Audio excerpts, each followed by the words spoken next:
اس واسطے اسی کوئی ایسے اٹھ کے نہیں آ گئے، پورا خاندان اندر کرا کے آئے بیٹھا میں 18 سال تو لے کے 90 سال تک اندر میرے سارے رشتہ دار، جناب بھتیجے، چاچا زاد، ماما زاد، بہنوئی، جناب میرے مامے، سارے اندر وہ سمجھتے ہیں بھائی یہ سر جھکا لوے گا۔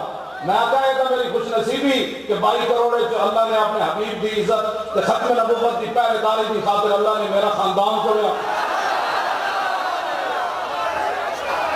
ہاں جی، سامنے تو کوئی ساڑھی تو خوش نصیبی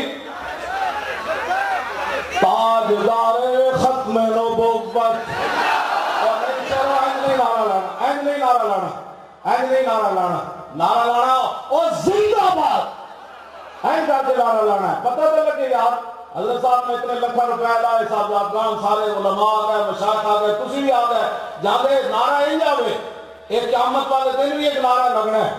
اے جڑے بوسدے لگ جانے نا لبیک کا نعرہ سیاسی، انہاں دے منہ تے لگ جانے جناب قیامت والے دن مور تے نعرہ لانا ہے تسی غلاماں نے۔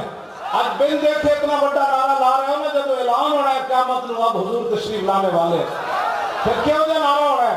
ہاں جی، وہ نعرے کا تو پھر بندہ تصور بھی نہیں نہ کر سکتا۔ اور تاجدار ختم نبوت، تھوڑا جا اور، ہاں جی تھوڑا جا اور جرمنی تک جائے جتھے نہ دے مراکز، اور پاکستان بھی گھونجے جتھے نہ دے حامی بیٹھے، انہاں سارے دے تک گھر جاؤ کی ہویا؟ وہ کہتے ہیں بکھر دیا زمین پہ محمد عربی دے شیر نعرہ لا رہے ہیں، اور کی ہویا؟ ہاں جی، ایک نعرے کی گونج بڑی دور تک جاتی ہے۔ اگر نہ اعلیٰ حضرت فرمایا شور تکبیر سے تھراتی زمین، جتوں صحابہ گزرے نا تو زمین میں ہلتی سی، محمد عربی دے شیر تے پہلی والے میں ایسے پہلے بھی بڑے جلسے ہوئے تو بعد بھی ہوندے رہنا ہے۔ اے زمین کبھی نہیں جڑے اس دے رائے سننا جناب وہ 7 نعرے چاڑے دن، او جڑے میں نہیں ویکھے این کر کے نعرہ لاؤ تاجدار ختم نبوت، تاجدار ختم نبوت، تاجدار ختم نبوت۔